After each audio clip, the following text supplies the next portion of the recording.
इस उम्र से, कच्ची उम्र से जो चीट करने का, करप्शन करने का अगर आपके जहन में ये कीड़ा बैठ गया तो ये आप सारी उम्र नहीं अपने दिमाग से निकाल सकते and this becomes a practice for the rest of your life. हमें मैसेजेस आना स्टार्ट हो गए और किसी ने एतराज़ किया, हमारा ये भी कहना है कि जी सिंध में बड़ी ये स्टूडेंट्स ये होता है, पेपर आउट होता है, there is a lot of corruption, obviously corruption की वजह से ये हो रहा है। तो किसी ने ये माइंड किया जी पूरे मुल्क में होता है, पूरे मुल्क में नहीं होता, ये वाकई इधर होता है। ऑफ कोर्स चीटिंग वगैरह इधर उधर तो करते ही होंगे, लेकिन ये पेपर आउट होना ये पूरा एक organised way of doing it है, ये सिर्फ इधर ही होता है।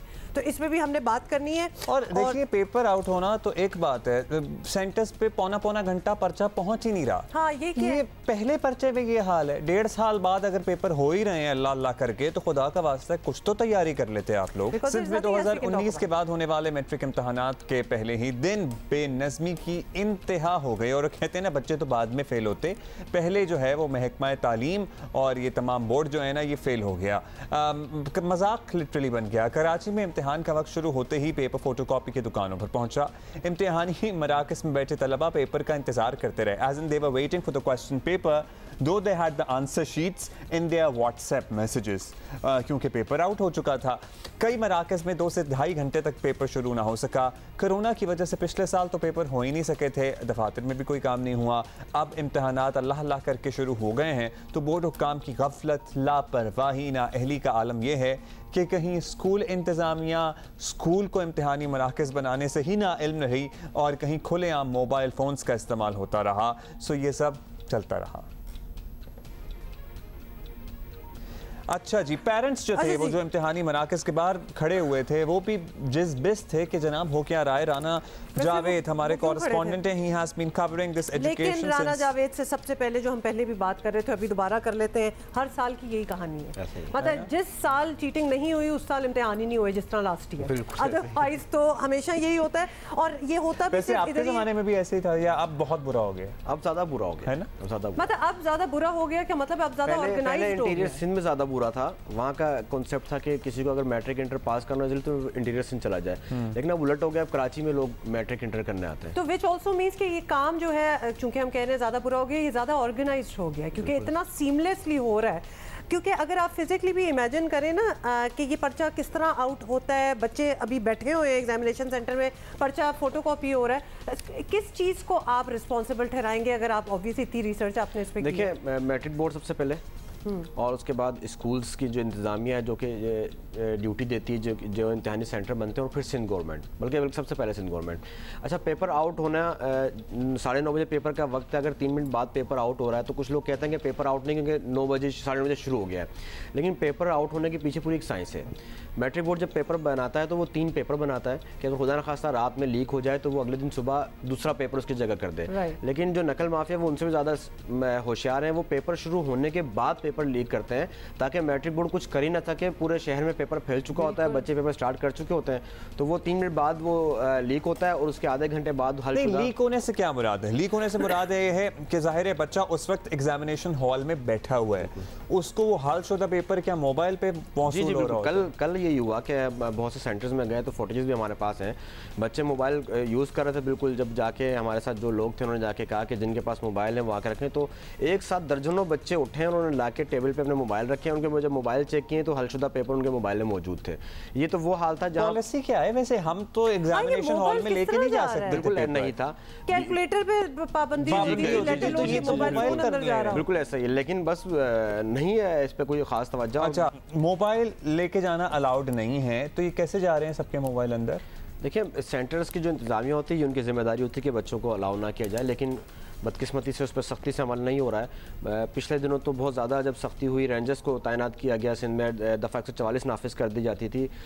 इस बार पेपर भी 2 ही हैं और इतना कोई खास वो नहीं था, और पहले पेपर में ये सब कुछ हो गया। सिलेबस भी कम ही है, सिलेबस भी बहुत कम है और MCQs पेपर ज़्यादा है, और 30% जो है शॉर्ट क्वेश्चंस है और 20% लॉन्ग क्वेश्चंस है, तो बहुत आसान सा यानी इससे ज़्यादा आसान नहीं कर सकते थे, क्योंकि रौला जो स्टूडेंट्स ने डाला हुआ था कि एग्जाम्स कैंसिल करेंगे, वो 2 पेपर्स थे, पढ़ लेते तो क्या प्रॉब्लम हो जाती है। अच्छा हम इधर थे, अच्छा स्टूडेंट्स के क्या ऑब्वियसली रिएक्शंस थे, उनको कैसा लगा पहला पेपर जो उन्होंने किया है, व्हाट वर दे फीलिंग, वो भी हम आप मेरा ख्याल है कि दिखा देते हैं। और खासतौर पे मुश्किलात थी स्टूडेंट्स उधर आए ना यार, नहीं now we are here, look here and agree that we are here. कि हम इधर हैं नहीं, अब आप सॉरी करें मुझे क्योंकि हम इधर ही हैं। प्लीज दिखाएं स्टूडेंट्स क्या कह रहे हैं।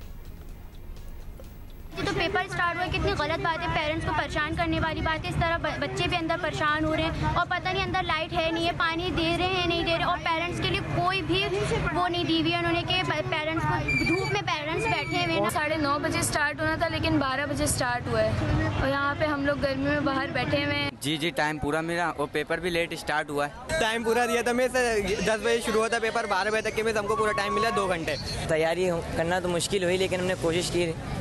बच्चे जो हैं वो पढ़ाई से बहुत दूर हो चुके हैं। बच्चों का मुस्तकबिल जो है ना बहुत ज़्यादा बर्बाद हुआ है। ये पेपर 10 बजे शुरू हुआ था, लेट आया था पेपर तो उन्होंने हमें दिया लेट है। क्लास में पेपर अपना लेट आया। शुरू में पहले वो पूछा उससे क्या मसला है, वो तो उन्होंने बोला पहला पेपर है इसलिए लेट हुआ है। उसके अपना कोई परेशानी इतनी कोई खाती हुई, लेकिन टेंशन थी कि टाइम हमें एक्स्ट्रा, लेकिन उन्होंने स्कूल वालों ने दे दिया।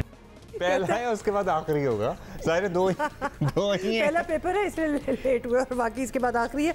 अच्छा, ये भी मेरे लिए शायद हम बहुत ही पुराने ज़माने की बात कर रहे हैं, वैसे आप बता सकते हैं 9 बजे अगर पेपर होना होता था या 10 या what ever time was allotted, पत्थर की लकीर था वो टाइम, बिल्कुल ऐसे होता था। उसके बाद आप हिल नहीं सकते थे। लेकिन कल तो ये हुआ है कि जो बच्चे और ख़ासतौर पे जो तालिबात हैं वो ज़्यादा पढ़ाई के चक्कर में जल्दी घर से निकलते हैं कि थोड़ा जाके वहाँ रिवाइज कर लेंगे, वो जल्दी घरों से निकले हैं और नाश्ता भी नहीं किया बहुत सारे बच्चों ने, तो वो कि बस 2 घंटे का पेपर है देकर आए।